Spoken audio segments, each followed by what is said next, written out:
हकीम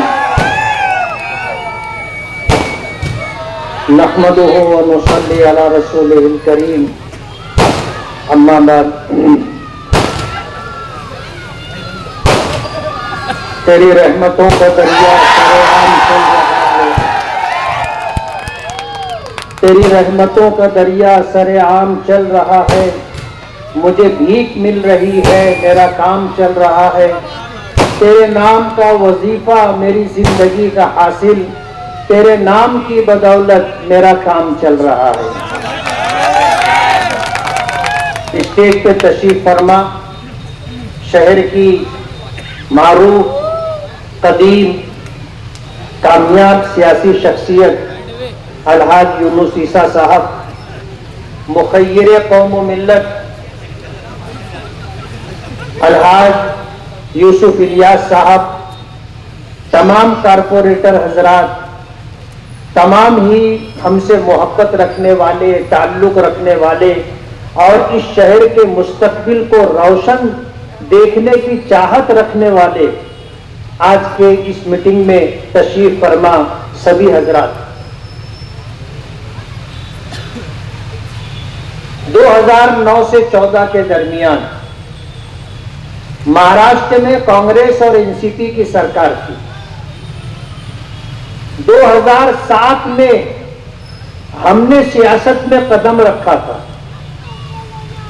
और मुझे इस बात के बताने में कोई दिक्कत नहीं है कि मैं दारुल इफ्ता में बैठा हुआ था और एक जोड़ा बूढ़ा मर्द और बूढ़ी औरत दारुल इफ्ता में आए और दरवाजे के बाहर बैठ गए।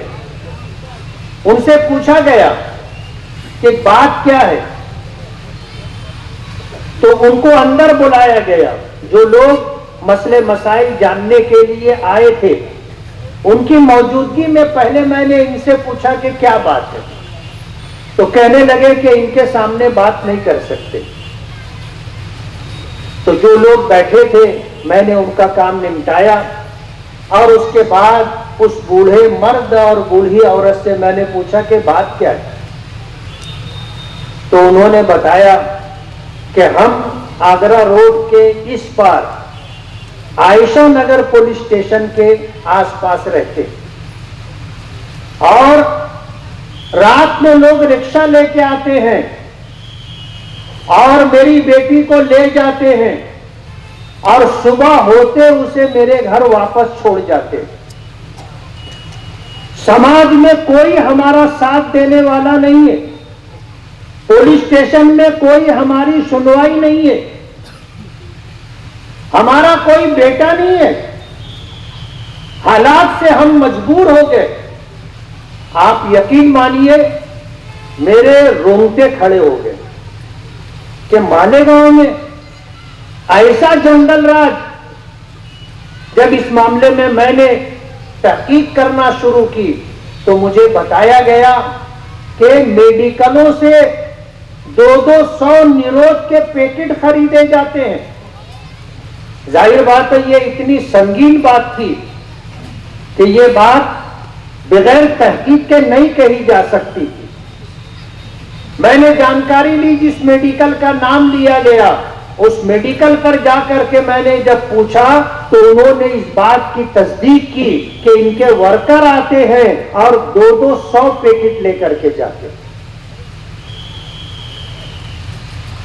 हमें फैसला लेना पड़ा कि अगर शहर इस रुख पर जा रहा है और इस तरह की मजलूम और बेकस लोगों के साथ, हमारी बहन बेटियों के साथ ज्यादती होती है, तो इसका सद्देबाज जरूरी है। हमने सियासत में कदम रखने का फैसला किया। हमारे साथ कोई नहीं था, एक अल्लाह की जात थी। हमारी नीयत अच्छी थी। हम दारुल इफ्ता से उठे, दारुल उलूम मोहम्मदिया के गेट से बाहर आए, केदवाई रोड पर कदम रखते ही हम सियासत में दाखिल हो गए। और आपको ये बात बता दूं कि 1.5-2 महीने की मेहनत में हमने कारपोरेशन में अपने 28 कारपोरेटर पहुंचाए।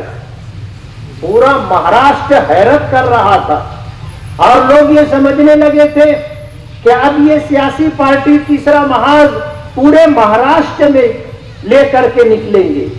लेकिन हमने तो मालेगांव के लिए सियासत में कदम रखा था, इसलिए हम अपना तीसरा महाज लेकर धूलिया भी नहीं गए। हमने मालेगांव के लिए सियासत की थी और अल्लाह का बहुत बड़ा करम है कि अल्लाह ने हमें ताकत अता की। हमने इस बात की कोशिश की थी कि हमारे साथ ऐसे लोग चुन करके आए जो शहर की भलाई, शहर की तरक्की, शहर का विकास अपने सामने रखते हो। लेकिन हम जिस अच्छे खानदान में जाते थे, जिस अच्छे शख्स के पास जाते थे, वो शख्स माजरत कर लेता था कि मुफ्ती साहब ये हमारा काम नहीं। आप सोचो, लोगों की सोच ये बन गई थी कि इस फील्ड में वही लोग रहेंगे जो जिना के आदी हो, जो दारू पीने के आदी हो, जो जुआ खेलने के आदी हो। ये हम लोगों का काम नहीं है। हम कोशिश करते रहे कि अच्छे से अच्छे लोगों को ले करके आए, लेकिन कहते हैं ना, बुराई में बहुत ताकत होती है। बुराई में बहुत ताकत होती है और बहुत आगे उड़ता हुआ नजर आता है, लेकिन अंजाम अगर आप देखोगे तो अंजाम सच्चाई और अंजाम और हकीकत हमेशा हक पर रहने वालों के साथ होता है। 2009 में हमें चैलेंज किया गया, मां का दूध पिए होंगे तो खुद आओ मैदान में। क्या इसको उसको आप जो है इलेक्शन लड़वा रहे हो? 5 करोड़ रुपया खर्च करने की ताकत होगी तो आओ मैदान में।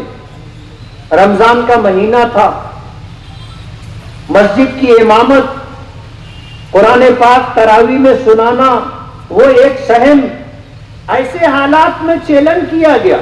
मैंने अपने साथियों से मशवरा किया कि क्या करना चाहिए, क्या करना चाहिए।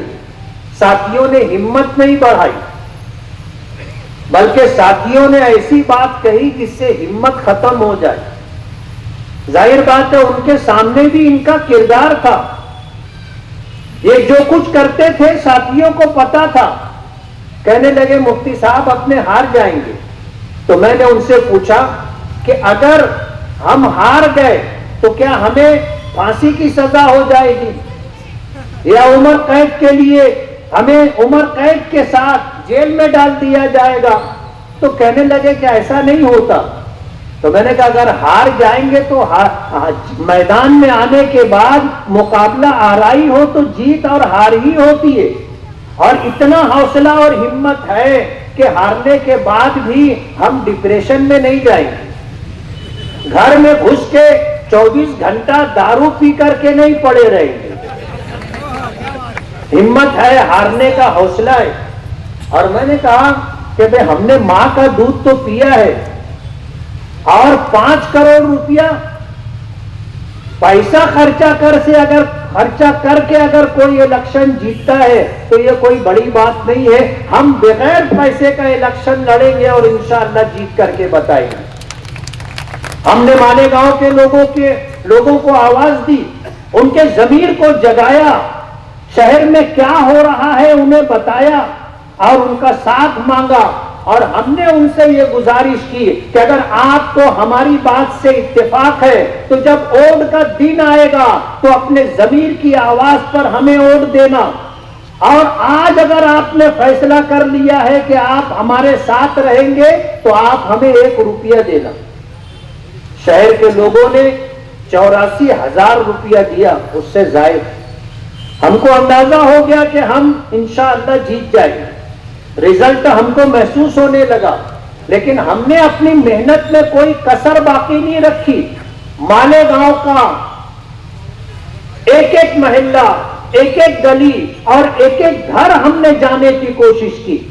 और शायद आपको पता होगा कि हम शेख रशीद के घर भी वोट मांगने गए थे, निहाल साहब मरहूम के घर भी वोट मांगने के लिए गए थे। जब हम शेख रशीद के घर गए तो उनके एक साहबजादे कहने लगे कि हमको वोट दो। मैंने कहा मेरे घर मांगने आओ, मेरे घर मांगने आओ, मुझे वोट चाहिए और आपके घर वोट है तो हम वोट मांगने के लिए आए, आपका हमारा कोई जाति झगड़ा नहीं है। 2009 में इस शहर के लोगों ने जिस तरह नवाजा, पूरे मुल्क में एक तारीख बनी, पूरे मुल्क में एक तारीख बनी कि हमने लोगों के दरमियान अपील की कि अपने जमीर की आवाज पर वोट देना और अपनी मेहनत और हलाल कमाई से 1 रुपया देना। लोगों ने दिया और मालेगांव के लोगों ने एक तारीख बनाई। 2009 में चुनकर आए, 14 तक कांग्रेस एनसीपी की सरकार थी। जब हम उनसे काम के लिए एक्स्ट्रा फंड मांगने जाते थे तो ये वहां जाके कहते थे, कांग्रेसी थे, ये वहां जाकर के उस वक्त के जो चीफ मिनिस्टर थे उनको कहते थे कि इनको एक्स्ट्रा फंड देना नहीं वरना पार्टी का नुकसान होगा, इनका नाम होगा, हमारी पार्टी का नुकसान होगा। तो 2009 से 14 के दरमियान जो 2 करोड़ रुपया फंड मिलता था उसके अलावा 1 रुपया फंड मुझे नहीं मिला। ये इनकी कारस्तानी थी। 2014 में मैं इसी बुनियाद पर इलेक्शन हारा कि इन्होंने कहा कि इनको काम करना नहीं आता। इन्होंने क्या किया है, 5 साल का हिसाब देना। जीत और हार नसीब और मुकद्दर से है, लेकिन जीत के भी कुछ असबाब होते हैं और हारने के भी कुछ असबाब होते हैं। जाहिर बात है 5 साल में हम कोई बड़ा काम नहीं कर पाए थे।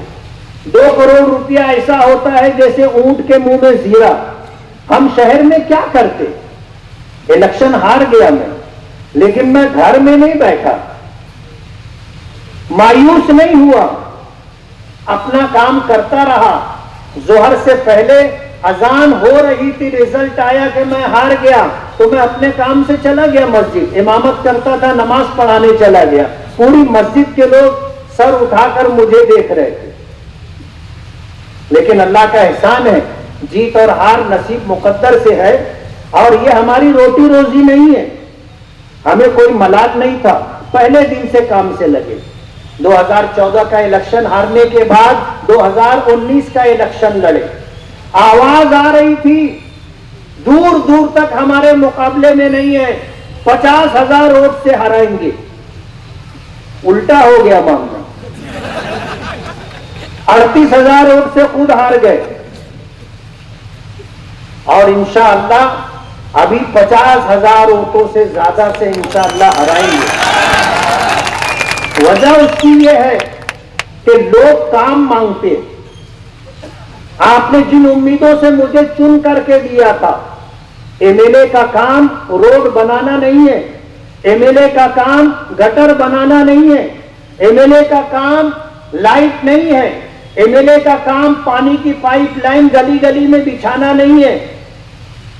ये सब काम कारपोरेशन का है। मालेगांव कारपोरेशन 500, 700, 800, 900, 1000 करोड़ रुपए का बजट रखती है। ये हमसे 5 साल का हिसाब मांग रहे हैं, मैं आपको हिसाब देना चाहता हूं और आगरा रोड के इस तरफ का हिसाब दूंगा, पूरे शहर का नहीं। 2 करोड़ के बजट से 1000 खोली पहली गली का रोड हमने बनाया, जो सईद इलाहिया मस्जिद वाली गली, जहीर अशरफ वाली गली, हाजी टेलर के पीछे वाली गली और सखावत होटल से आबिद सोडे वाले तक का रोड, वो जो मैदान है, 2 करोड़ रुपए में हमने ये काम किया। 1.25 करोड़ रुपए के बजट से ये सलाम चाचा रोड का काम हुआ है। 75 लाख रुपए के बजट से मासूम साइजिंग से मुफ्ती आजम मस्जिद तक रोड बना। आयशा नगर कब्रिस्तान के बाजू वाला रोड जो रमजान पूरे की तरफ जाता है वो रोड बना। 30 लाख रुपए के बजट से सूफिया मस्जिद से आयशा नगर कब्रिस्तान गेट तक रोड। 60 लाख रुपए के बजट से आयशा नगर कब्रिस्तान में अशरफी जनाजा हाल, लाइट, पोल, 50 लाख रुपए के बजट से सर्वे नंबर 57 में 2 गलियों का काम और हुमैदुल नियाजी मस्जिद के पास की 3 गलियों का काम हमने किया। 20 लाख रुपए के बजट से हुसैन सेठ कंपाउंड में सीमेंट कंक्रीट रोड हमने बनाया। 20 लाख रुपए के बजट से सूरत साइजिंग वाले रोड, ये काम इफ्तिताह हुआ, शुरू हो गया है। आगे जो होने वाला काम है कि 1 करोड़ 22 लाख रुपए के बजट से गोंदबाड़े से शिकारी चौक तक और शिकारी चौक से पहलवान स्वीट सेंटर तक रोड बनेगा। 1 करोड़ के बजट से मुफ्ती आजम मस्जिद से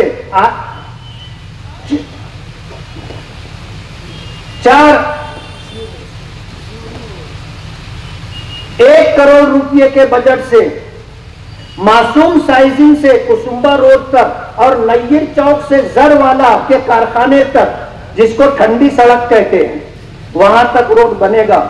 और जफर इकरा वाली सामने जो गली है वो भी इंशाअल्लाह बनेगी। शाबान नगर अशरफी मस्जिद वाली गली बनेगी।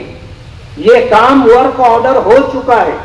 अल्लाह का बहुत बड़ा करम है। एक एमएलए होने की हैसियत से ये हमारा काम नहीं था। हमारा काम तो ये था कि तेरे चौखुल्ली से लेकर के 40 गांव फाटे तक 166 करोड़ रुपया 166 करोड़ रुपया हमने मंजूर करवाया है, जिसमें दोनों साइड से सर्विस रोड बनेगी और 3 फ्लाईओवर बनेंगे और अंडरग्राउंड पास रास्ता बनेगा।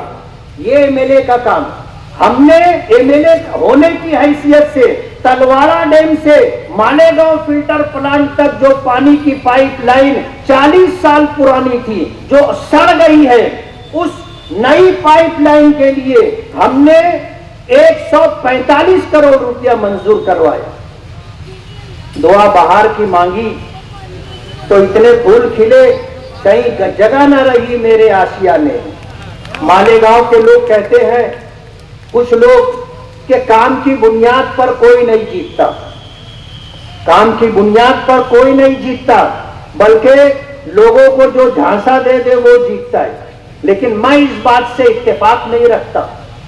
अगर 300 करोड़ रुपया 2 बड़े कामों के लिए हम लाए हैं, तो कमोबेश 100 करोड़ रुपया हमने शहर की तामीर और तरक्की के लिए भी हम लेकर के आए। अभी इलेक्शन का ऐलान नहीं हुआ है और हमने अपने पहली मीटिंग में ये बात कही थी कि गधे 1.5-2 महीने से दौड़ रहे और हम उनके साथ दौड़ना नहीं चाहते थे। हम इंतजार कर रहे हैं कि इलेक्शन का ऐलान होगा तो इलेक्शन लड़ेंगे। लेकिन कहते हैं ना कि झूठ इतनी शिद्दत से अगर बोला जाए जैसे बोला जा रहा है तो लोग उसे सच मान लेते। हमको मैदान में आना पड़ा। ये मीटिंग पर मीटिंग, बागबानों की मीटिंग, बूढ़ों की मीटिंग, जवानों की मीटिंग, बच्चों की मीटिंग, फकीरों की मीटिंग, सब मीटिंग ले रहे। मुझे जब इन्होंने बूढ़ों की मीटिंग ली, ये वो लोग थे जो मरहूम शेख रशीद साहब के साथ रहते थे, उठते बैठते थे। आज उन बूढ़ों को ये कहा जा रहा है कि तुम्हारा सब तो हम करते, तुमको हम संभालते हैं। इस तरह की जो बातें कही गई, तुम्हारे हॉस्पिटल का खर्चा, तुम्हारे घर का खर्चा, तुम्हारी बीड़ी का खर्चा सब हम करते। वो भी हैरान हो गए कि शेख रशीद हमको क्या देते थे वो हमको मालूम, उन पैसों से हम क्या करते थे हमको मालूम। मरहूम शेख रशीद का हाथ अच्छा था और खुला हुआ हाथ था।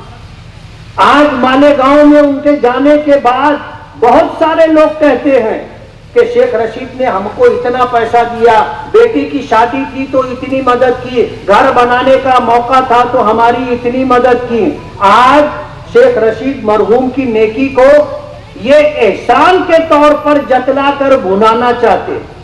उन बूढ़ों में से कई बूढ़ों ने कहा कि ये तो ऐसा बुला करके हमसे कह रहे थे कि जैसे पूरे मजमे में हमारा कपड़ा उतार रहे, हमको जलील कर रहे।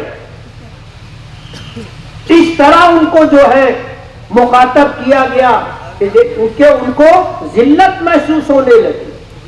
आपने एहसान किया था, आपने नहीं, आपके बाप ने किया था, कम से कम वो नेकी जाए और बर्बाद तो मत करो। आज मरहूम शेख रशीद को जाने के बाद उनको नेकियों की जरूरत है, पैसों की जरूरत नहीं है। आप एहसान जतला करके, लोगों को जलील करके अपने बाप की हुई नेकियों को जाय करना चाहते हैं, ये अच्छी बात नहीं है। तुमने क्या किया है वो बताओ। आज तो पूरा मालेगांव तुमको 32 तारीख बोलता है। 32 तारीख समझ रहे ना, कभी आती नहीं। 29 तारीख तो 4 साल में एक मर्तबा आ जाती, लेकिन 32 तारीख कभी नहीं आती। लोगों ने इनका नाम रखा है 32 तारीख, कि जिससे ले लिया कभी वापस नहीं किया। ये एक पर्ची आई है, मुझे नहीं मालूम कि ये सही है या गलत है। एक पर्ची आई है और इसमें नाम दिया गया हाजी जहीर अब्बास, मास्टर किराना, अब्बास नगर संडास के पास, और नीचे 2 नंबर लिखे हुए हैं और कहा गया है कि आप तहकीक करना चाहो तो तहकीक कर सकते हो। कहते हैं कि मस्जिद अशफाक मालदा में 2022 में ताउन का प्रोग्राम था। खालिद हाजी ने मास्टर किराने वाले हाजी जहीर अब्बास से तेल चावल 1,18,762 रुपये का लिया था और आज तक पैसा नहीं दिया। आज तक पैसा नहीं दिया। ये चिट्ठी आई है। और इत्तेफाक की बात, जब जमीयत के खिलाफ खालिद हाजी ने ये इल्जाम लगाया कि ये बांग्लादेश से ताल्लुक रखते हैं और वहां पर ये फंडिंग करते हैं, तो हमारी मीटिंग की जमीयत दफ्तर में, और एक मौलाना, एक मस्जिद के इमाम, वो कहने लगे कि हम लोग मदरसा तजवीदुल कुरान के 20 से ज्यादा असातिज़ा हैं जिन्होंने 10 साल पहले इनसे प्लाट खरीदा था और हमने इनको 10 साल पहले किस्तों में 18 लाख रुपया दिया और आज तक इन्होंने किसी को एक प्लाट भी खरीदी नहीं दी। हमने जब तहकीक की तो मालूम पड़ा कि एक प्लाट 4-4 लोगों को बेचा गया है और आज तक किसी को खरीदी नहीं दी गई। मीटिंग में ये बात आई। कुछ लोगों ने कहा कि एक ऐलान देना चाहिए कि इनकी तरफ जिसका पैसा बाकी हो हमारे पास आए। मैंने कहा ये काम छोड़, दिल्ली हकाल वाला मामला है, अपने को इस मामले में नहीं पड़ने का।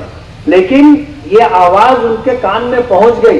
वो मौलाना लोगों को बुलाए और बुला करके उनको 16 लाख रुपये की जगह 22 लाख रुपये की कीमत बता करके उनको खरीदी दे दी। एक का मसला हल हुआ, शायद इसीलिए ये चिट्ठी आई कि इनका भी मसला हल हो जाए।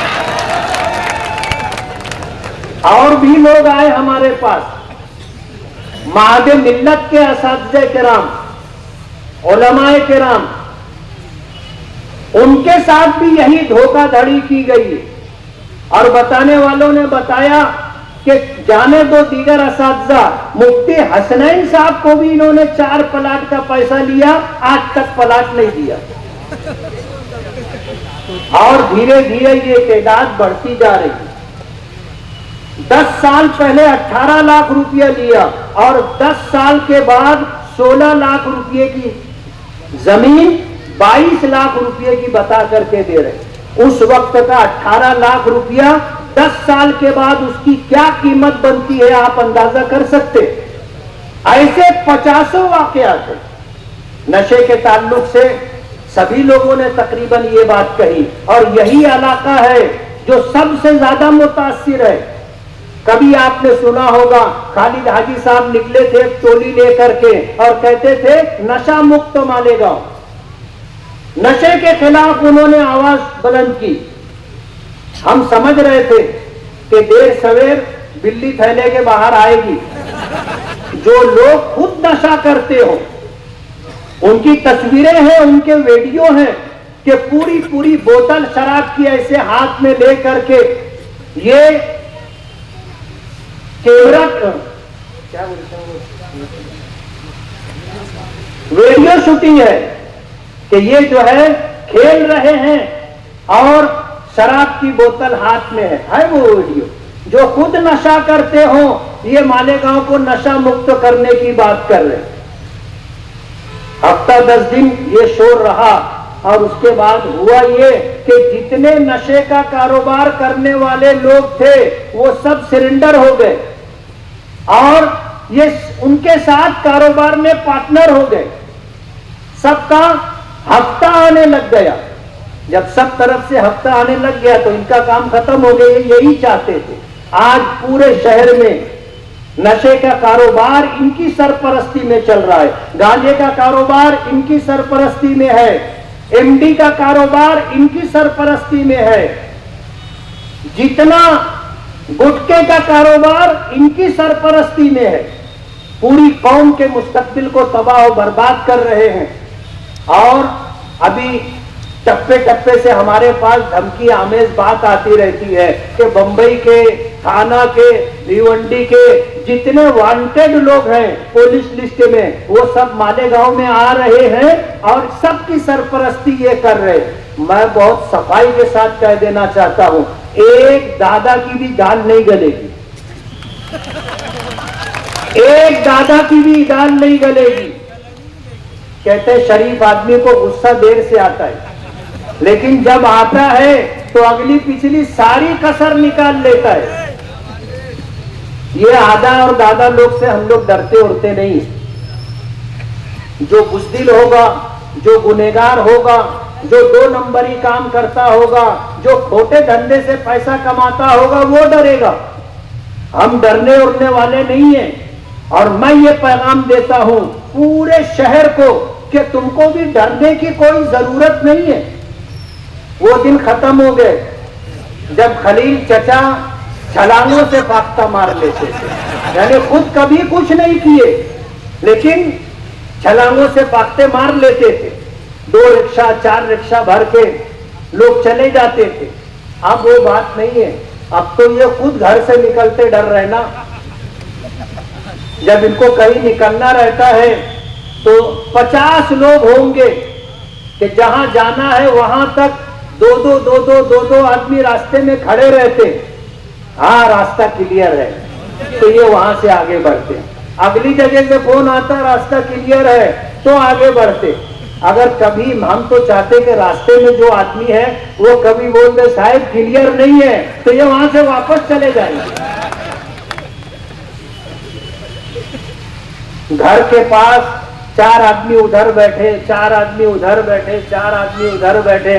कौन आ रहा है, कौन जा रहा है, कौन रुक रहा है, ऐसी जिंदगी जी रहे और शहर को डराने की बात कर रहे।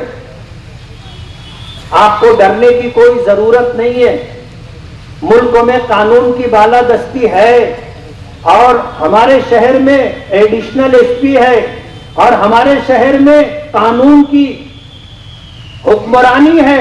आपको डरने की जरूरत नहीं है। अगर इनमें से किसी ने भी हाथ पांव फैलाया तो आप देख लेना उसका अंजाम क्या होगा। डरने की बिल्कुल जरूरत नहीं है। हमारी ये मीटिंग थी जलसे की शक्ल में तब्दील हो गई है। हमने मीटिंग का ऐलान किया था जब तक इलेक्शन कमीशन की तरफ से इलेक्शन डिक्लेयर नहीं होता हमने जलसा लेने का प्रोग्राम नहीं बनाया। लेकिन हम भी अपने तौर पर काम कर रहे हैं और अब इनकी हालत तो ऐसी हो गई कि जितना इनको कहना था सब कह चुके। अब जो जलसे में ये 1-1 घंटा तकरीर करते तो वही पीछे की जो कहानी है वही सुनाते रहते। आज इनके पास इलेक्शन लड़ने के लिए कोई मुद्दा नहीं है, कोई मुद्दा नहीं। बोलते 1 मर्तबा अरे कारपोरेशन में 7.5 साल तक तुम्हारे माँ बाप मेयर रहे, क्या दिया मालेगांव को? हमसे 5 साल एमएलए-शिप का हिसाब मांगते हो। अरे पहले 7.5 साल मेयरशिप का हिसाब दो। और मैं आपसे कहना चाहता हूं कि अगर कभी आपका आमना सामना हो और हिसाब व किताब की बात हो तो कहना मुफ्ती साहब हिसाब दे देंगे, तुम भी तो दो 7.5 साल का हिसाब।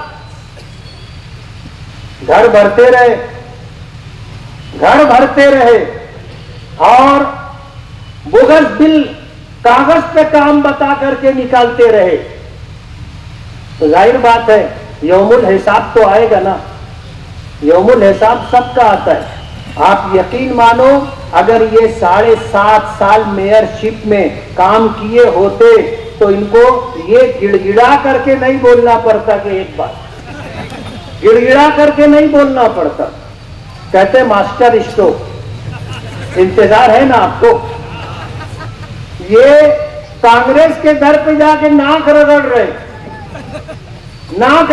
दिल्ली के चक्कर पे चक्कर, बंबई में चक्कर के चक्कर, सब खबर आ जाती, कोई खबर छुट्टी उठती नहीं है। ये अजीत दादा पवार के साथ भी धोखा कर रहे, उनसे सब सेटिंग बटिंग कर लिए थे कि हम आजाद लड़ेंगे, आप इलेक्शन फंड दो, हम चुन करके आएंगे, तुम्हारे साथ रहेंगे। हमने तो पोल खोल दिया और उसके बाद इन्होंने पूरे शहर को यकीन दिला दिया कि मुफ्ती साहब जो बोल रहे हैं वो सही बोल रहे हैं। ये खुद ही बोलने लगे अजीत दादा पवार, अजीत दादा पवार, अजीत दादा पवार। और हम सोचते थे कि ये और बोले ताकि जब हम बोले कि ये अजीत दादा पवार के साथ बीजेपी में जाएंगे।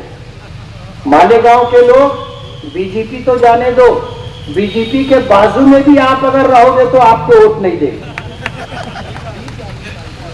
और लोकसभा पार्लियामेंट के इलेक्शन में मालेगांव के लोगों ने पूरे हिंदुस्तान में तारीख बनाई है कि बीजेपी के उम्मीदवार को हमारी कॉन्स्टिट्यूंसी से 4,527 वोट मिली, यानी 5,000 वोट भी नहीं मिली। और सेकुलर उम्मीदवार को 1,98,000 से शायद वोटें मिली।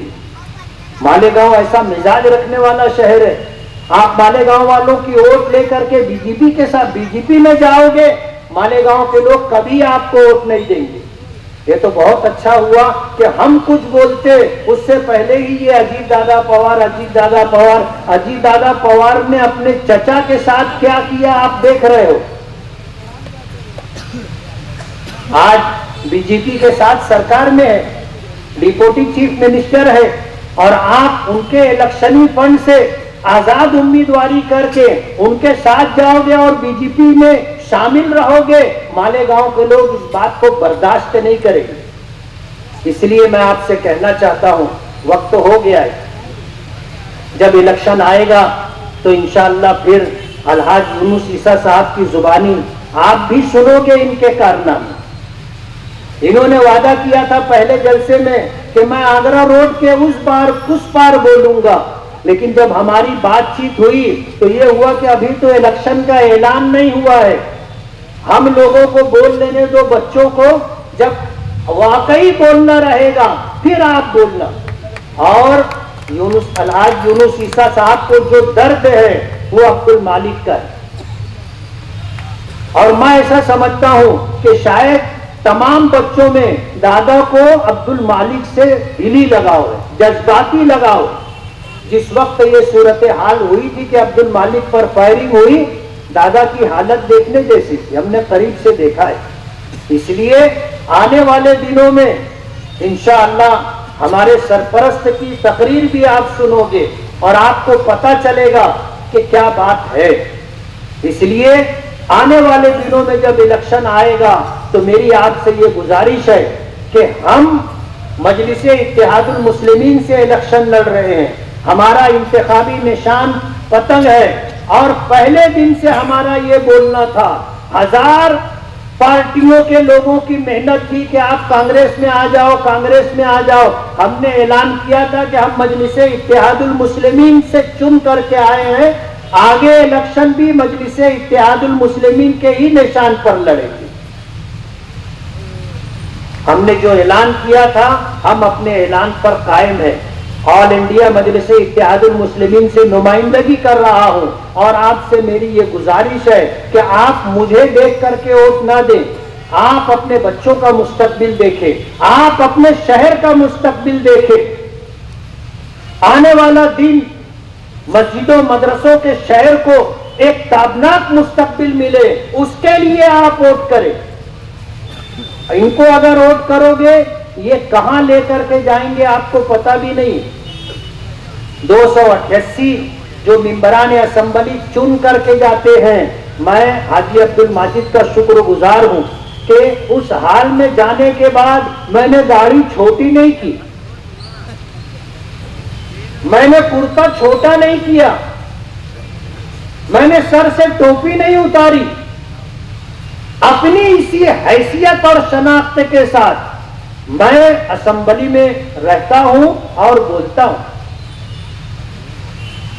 आपकी जो हालत है, आपको देख करके फैसला करना मुश्किल होगा कि आप इधर हो कि उधर हो, लेकिन हम अपनी मिल्ली शनाख्त, अपनी मजहबी शनाख्त, अपनी कौमी शनाख्त के साथ हैं और कभी हमने कंप्रोमाइज नहीं किया कि मेयर बनना है तो पानी बेच डालो, और अगर कोई बोले तो उस पर सीना जोरी, हमारा बस चले तो नारू शंकर का किला भी बेच डालेंगे। ये उनके ही जुमले हैं, उनकी बात है, हमारी बात नहीं है। आप अगर उनको दोगे, अपने शहर का मुस्तकबिल आप तबाह बर्बाद कर दोगे। आप अपने बच्चों के लिए, अपने शहर के शानदार मुस्तकबिल के लिए अच्छा फैसला कीजिए। हमने अगर किसी का काम नहीं भी किया, नहीं कर सके, तो हमने कभी किसी का बिगाड़ा नहीं है, किसी के फटे में टांग डाला नहीं है, किसी का कारोबार छीना नहीं है, किसी की जमीन पर नाजायज कब्जा नहीं किया है। हमने कभी किसी की इज्जत पर हाथ नहीं डाला है। हो सकता है कि आपका काम हम ना कर सके हो, कोई मजबूरी रही हो, लेकिन हमने आपका बिगाड़ा नहीं है और कभी हमने किसी से इंतकाम नहीं लिया। ये तो अभी से बोल रहे, पेटी बंद होने दो तुम्हारे घर आऊंगा, पेटी बंद होने दो तुम्हारे घर आऊंगा। सुक्खी दे रहे, सुक्खी समझते ना, सुक्खी दे रहे। बिल्कुल डरने की जरूरत नहीं, अपने दरवाजे पे जो आ जाए वापस नहीं जाना चाहिए। मर्दानगी की बात है, आया दरवाजे पर वापस नहीं जाना चाहिए। इसलिए आपको डरने की कोई जरूरत नहीं है। शहर आपके साथ है, शहर के लोग आपके साथ हैं। मैं यहाँ स्टेज पर आया और आने के बाद अतीक लोखंडवाला साहब ने मुझे GR की ये कॉपी दी। हमने पर्यटन डिपार्टमेंट से फंड मांगा था 5 करोड़ रुपया, तो 5 करोड़ रुपया नहीं मिला, 2 करोड़ रुपया 2 रोड के लिए हमें फंड मिला है, जो आपके इस वार्ड में आगरा रोड के इस तरफ बनेगा। अल्हम्दुलिल्लाह। कहते ना, तोप का लाइसेंस मांगो तो बंदूक का लाइसेंस मिल जाता है। तो हमने 5 करोड़ रुपया मांगा था, मिनिस्टर ने हमको 2 करोड़ रुपया दिया और ये GR की कॉपी अतीक लोखंडवाले के जरिए से मिली है, जो साहब ले करके आए थे। मेरी उनकी मुलाकात नहीं हो सकी, तो वो इनसे ताल्लुक रखते हैं और उनसे तारुफ अतीक लोखंडवाला ने करवाया था। वो ये GR लाकर मालेगांव दे करके गए। मैं उनका भी शुक्रगुजार हूँ, अतीक लोखंडवालों का भी शुक्रगुजार हूँ। और इस मीटिंग की कामयाबी पर मैं अल्लाह रब्बुल आलमीन का और अल्लाह रब्बुल आलमीन के बाद अपने तमाम साथियों का और तमाम हाजरीन का शुक्रगुजार हूँ।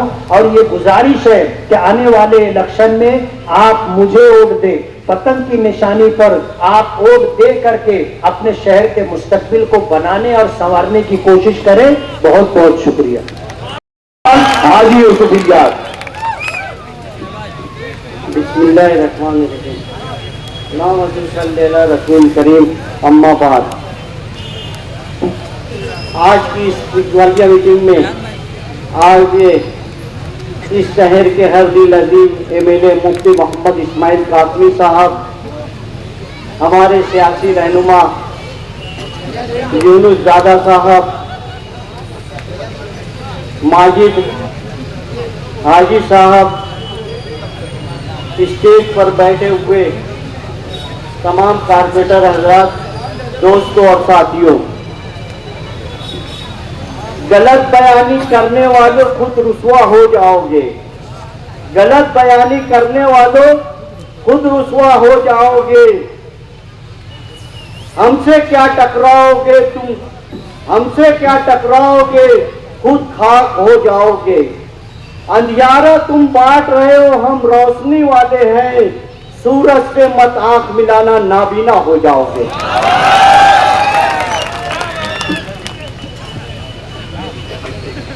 मैं 1999 से आपको बात बताऊंगा।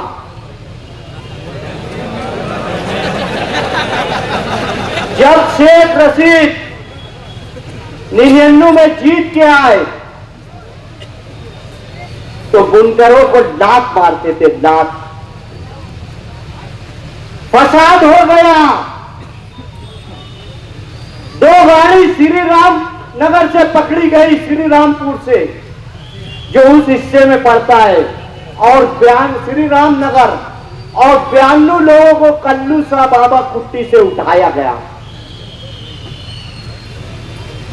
छावनी पुलिस स्टेशन में 92 लोग एक पैर पर रात भर खड़े थे, और जो 2 गाड़ी भर के उस हिस्से से उठाया गया था, उस वक्त तो शेख रशीद जाता है और ये बोलता है इन सबको घर भेज दो, और उस हिस्से वालों को छोड़ा दिया गया। मेरे अवामी नगर के उसमें 10 लोग थे, वो गवाह थे। ये तुम्हारे साथ उस वक्त से शुरू किया गया। ये चेयरमैन बन गए, लाल बत्ती की गाड़ी दे लिए, और बुनकरों का फायदा करने के लिए ये लाल बत्ती की गाड़ी लिए। उस वक्त तो कुछ नहीं किया गया, इनकी हुकूमत थी, लाल बत्ती की गाड़ी थी, शहर के लिए ये कुछ नहीं किए। ये आज के जो साबिक एमएलए हैं, ये मेयर बने, ये मेयर बने, गली से दिल्ली तक इनकी हुकूमत थी, जब कुछ नहीं किए। हाँ, एक काम किए, शहीदों की यादगार जो आपकी शहर की शनाख्त थी, जो ऊंची थी, उसको तोड़वा दिए और उल्टी बंदूक कर दिए। आप बात ध्यान दीजिए, क्यों मैं उस वक्त तो कहा खंडक में कि बंदर के हाथ पे तलवार मत देना, नहीं तो अपनी गर्दन काट लेता है। ये मैं वो बताना चाहता हूं। ये 4 बजे बुनकरों को लात मार रहे थे, अल्लाह की कुदरत आई, पुल उस पार का हिस्सा कट गया। इनकी 27 से 30,000 जो फिरका परस्तों से तालमेल करके गणपति का चंदा देकर उनके मंदिरों में जाके पूजा करके जो वोट लेते थे, वो कट गई। अब कट गई तो क्या करें? तो मुझको कुछ लोगों ने कहा, मैं लल्ले चौक में सुफियान कट पीस पर पैदा हुआ था, वहां 2 लोग आए और ये कहा कि शेख रशीद साहब ये बोलते हैं कि जिस तरह वार्ड का इलेक्शन लड़ता हूं मैं, एक एक घर पैसा बांटूंगा और मेरे सामने पैसे के आगे किसी को टिकने नहीं दूंगा। तो मैंने कहा कि तुम इस शहर के बुनकरों को नहीं जानते, जिस दिन उठ गए तो तुमको 10 किलोमीटर दूर छोड़कर आएंगे, ये बात ध्यान रखना। और वैसा ही हुआ, इनका पैसा रखा रह गया, लोगों ने 1 रुपया दिया और वोट भी दिया। उसके बाद ये भी सब जगह माफी मांगने लगे, माफ कर दो, माफ कर दो, हमसे गलती हो गई, क्योंकि इनकी फिरका परस्तों की वोट कट गई थी। अभी ये 2017 में मेयर पे बैठे, ये और उनकी अहलिया। 6 नंबर पैनल हमारा, 3 नंबर पैनल हमारा, शहर के जितने पैनल थे। तो ये क्या किया भाई मालूम है? ये हर कारपोरेटर को 4-4 लाख रुपया फंड दिए कारपोरेशन से। 4 कारपोरेटर 16 लाख में बताइए बनेगी कोई चीज? इतना बड़ा वार्ड, 25,000 वोटों का वार्ड, 16 लाख में कुछ बन सकता है क्या? अल्लाह की कुदरत आई और इनको आप लोगों ने 19 में पटक दिया, हरवा दिया इनको और इनको बताया कि तुम हमारा फंड लेते हो, हमारा टैक्स लेते हो और हमारे लोगों को जितना मुफ्ती मोहम्मद इस्माइल कासमी के मांडे वालों का कारपोरेटर है वहां 4 लाख फंड देते हो और मजाफत में कच्चे वार्ड में जहां जहां उनके कारपोरेटर थे 30-30 लाख रुपया दिया। अभी मुफ्ती साहब ने शाह प्लाट के पास जो इफ्तिताह किया कल, कितने 2 करोड़ का इफ्तिताह किया है। वहां के कारपोरेटर जो 10 साल 12 15 साल 16 साल से थे वो 30-30 लाख फंड लेके आज तक रोड नहीं बनाया। ऐसे ही 18 साल से बोल रहे हैं, हमारे साथ आप बैठे हैं, 18 साल से कुछ नहीं किए, मगर कुदरत है, अल्लाह की लाठी में आवाज नहीं है। आपका इक़्तिदार गया, मुफ्ती मोहम्मद इस्माइल साहब की आपके लोगों की वजह से किस्मत जागी, सरकार बदली और जितना फंड लाना था अल्हम्दुलिल्लाह उससे कहीं ज्यादा लाए हम। तो ये आसपास का देख लो, हम कारपोरेटर हमारा भतीजा था और हमारे साथी थे, हम उस वक्त तो बहुत सोच रहे थे कि अवाम क्या सोचेगी कि हम जीत के चले गए, इनका काम नहीं कर पा रहे, मगर दुआ मांगते गए, अल्लाह कामयाब करता गया। मगर ये आज आपसे माफी मांग रहे हैं। कोई बोला डराए धमका रहे हैं, तो याद रखो कि हम ऐसा माहौल बनाएंगे, ऐसा लोगों को तैयार करेंगे कि एक बच्चा भी इनसे भिड़ जाएगा। और नौजवान तो क्या चीज है, एक बच्चा भी भिड़ जाएगा। ये अगर 25 भाई है तो हमारे साथ 10 लाख लोग हैं, 10 लाख। ये ध्यान रखना, जिस दिन ये अवाम जागी उस दिन तुम्हारा शहर में आखिरी दिन होगा। आप करिए, सियासत करिए, मगर कौम को बर्बाद ना करिए, नौजवानों का मुस्तकबिल ना छीनिए, नहीं तो अल्लाह की लाठी में आवाज नहीं है। हमने सद्दाद, नमरूद और फिरौन जैसे लोगों को तबाह होते देखा है। आपका वो दिन दूर नहीं रहेगा कि आप इन नौजवानों के माँ बाप के जो बच्चे पढ़ रहे हैं उनकी बददुआओं से आप नहीं रह सकेंगे। आप लोगों को अगर आपका मुस्तकबिल, ये हमारी शनाख्त तो है मालेगांव शहर, जहां मस्जिदों और मीनारों का शहर बोला जाता है, जहां कहीं पर भी जुल्म हो ये आप लोग खड़े होते हैं। इसलिए आप लोगों से मेरी गुजारिश है कि आप किसी से डरो मत, किसी को घबराओ मत, सच्चाई पे कायम रहो। जो दादा होता है ना, जो 2 नंबरी होता है ना, अल्लाह ताला ऐसे लोग को बुज़दिल बना के रखता है। और जो ईमान वाला होता है ना, वो सलाहुद्दीन अय्यूबी जैसा होता है, टीपू सुल्तान जैसे होता है, जो ये कहता है कि 100 साल से की गीदड़ की जिंदगी से अच्छा है एक दिन की शेर की जिंदगी जियो।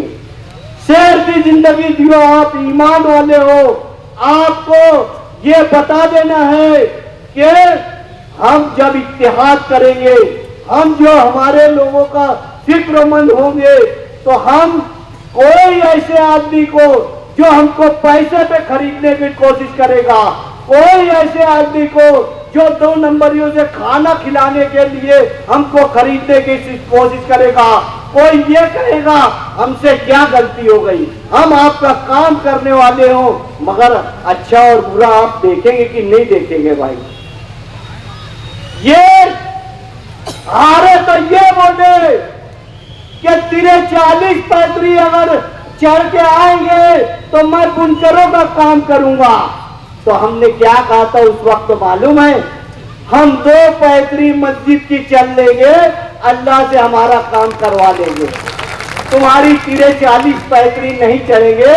मगर आप लोग को बताना है कि ये वही सनत है जो बुनकरों की है, जो शहर का कारोबार चलता है, जो तुमको तेरे 40 पैतरी चढ़वाए, जो सोनिया गांधी को लिख के देवे कि आपके कारखाने से 35% जो बहरे होते हैं, जो तुम्हारे सैनिकों को तकलीफ देवे, जो तुम्हारे कारखानों के अंदर पत्ती मारवाए, जो नबी अहमद का जैसे 2009 में कारखाना जलाने की कोशिश की गई थी, उनको तेरे 40 पैतरी जमीन में धसा दो आप लोग। ऐसी गुजारिश करता हूं। ये आने वाला इलेक्शन जो है, लड़ने से पहले ये सोचे कि इतनी तादाद में मेरे खिलाफ वोट गिरी, मैं पैसा भी डाला, दादागिरी भी किया, उसके बावजूद आप लोगों ने मुफ्ती मोहम्मद इस्माइल कासमी साहब को 1.5 लाख से ज्यादा वोट दिया, तब आपकी जीत होगी। ये गुजारिश करते हुए अपनी बात खत्म करता हूँ। वाखरुद्दावाना अल्हम्दुलिल्लाह रब्बिल आलमीन। उन बान कबर क्या डरता है, फिर देख खुदा क्या करता है।